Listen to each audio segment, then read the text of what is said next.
ও দাদা দাদা দাদা যখন যখন আমি ভাবছিলাম যেমন ছিল আপনার সাউন্ড আমি শুনছিলাম সুন্দর সাউন্ড ঠিক আছে ঠিক আছে তো আমাদের কমিটমেন্টটা একটু বাড়িয়ে এইভাবে ঠিক আছে সত্যি আজকে এই উপস্থিত গ্রামবাসী চিয়ারি মোল্লা আমরা সবাই আমরা সবাই আছি তো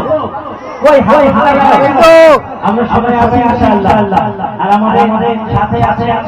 আমাদের এলাকার বিশিষ্ট ব্যক্তিবর্গ আমাদের চাচা দাদা কাকা উপস্থিত আছে আজকে আমরা এখানে উপস্থিত হয়েছে আল্লাহ